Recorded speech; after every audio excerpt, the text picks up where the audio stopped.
léegi fàttali nañ ko ku nekk xam na ni Daaka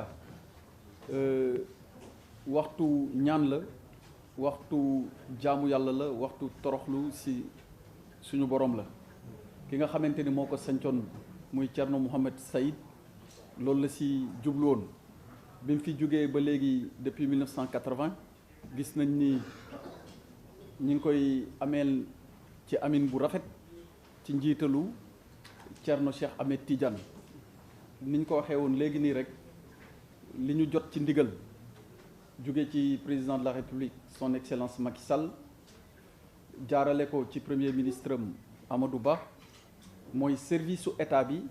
ñoom ñëpp ñu bokk àndandoo ak yéen liggéey ko ba suñ ci yeggee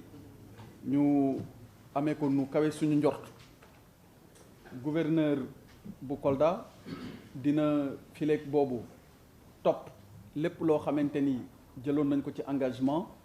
ni ñu ko gisee daanaka service su état yi ñëpp ñi ngi fa tàmbali liggéey bi dinañ ko wëyal bu ñu yeggee ci njëlbeen gi tamit ginnaaw Daaka fukki fan lay am su aajo yenn yi ñu xoolaat ko ci wàllu demande lu dem ni créditants yi wala wàllu ndox mi loolu yëpp day soxla après ajustement day soxla su fekkente ni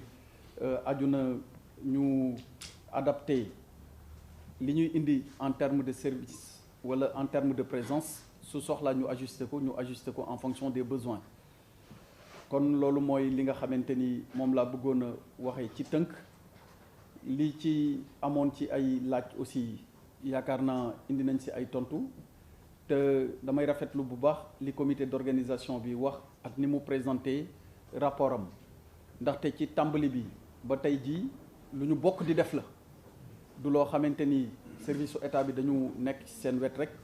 pour def ko mais dañ ko àndandoo ak yéen xalaatandoo ko ak yéen identifier ndoo difficultés yi mais aussi apporter ndoo ci en même temps les solutions kon lu ñuy ñaan yàlla mooy yàlla nañu yàlla yeggale ci Daaka bi ci jàmm ñu fekkee ko ci jàmm ñaan yi nga xamante ni bàyyeekoo na fa ak jaamu yàlla yi ñu fay def yàlla wesaare ko ci Sénégal wesaare ko ci Afrique mais wesaare ko ci àdduna bi yëpp mu doon ay yiw yoo xamante ni day transformé wu doon jàmm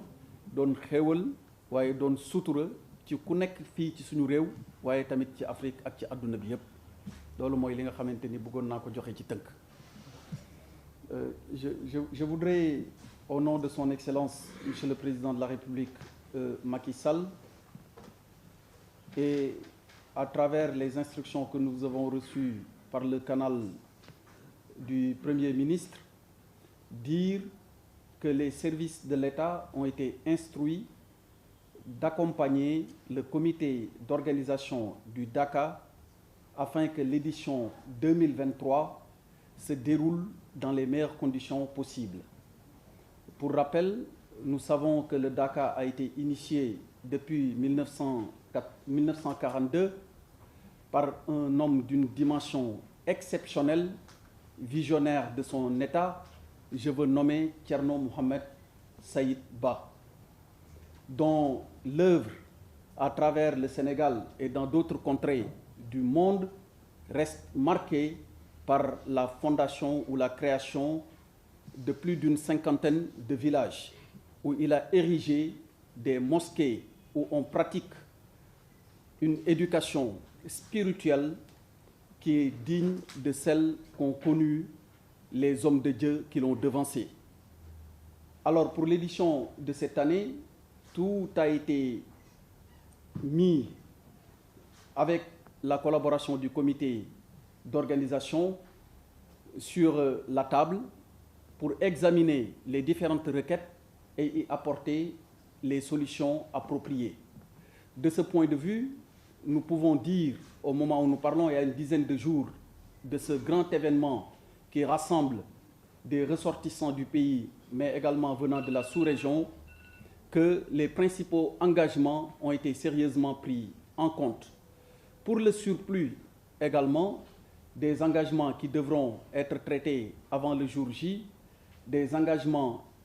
ou en tout cas les services de l'État concernés ont fait savoir que tout a été programmé pour qu'avant la date du 4 mars, que les réalisations soient sur site. Et j'en profite pour demander au gouverneur de Kolda ici présent, conformément aux instructions de son Excellence, Monsieur le Président de la République, Macky Sall, d'en assurer un suivi rapproché. Les principaux problèmes ont trait à l'approvisionnement en eau, mais également à l'abattage des animaux sur pied. Autant de points de vigilance qui devront retenir l'attention,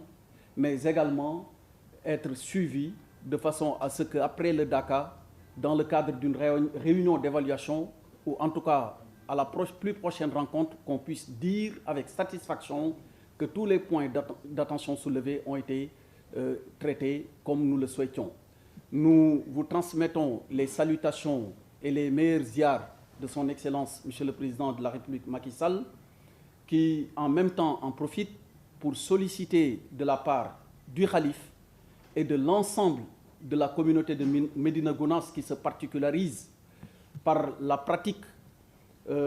intense de sa foi à travers les lectures du Saint-Coran et du Zikr, de prier pour le pays, mais également de prier pour l'Afrique et de prier pour tout le monde. Je vous remercie. Merci.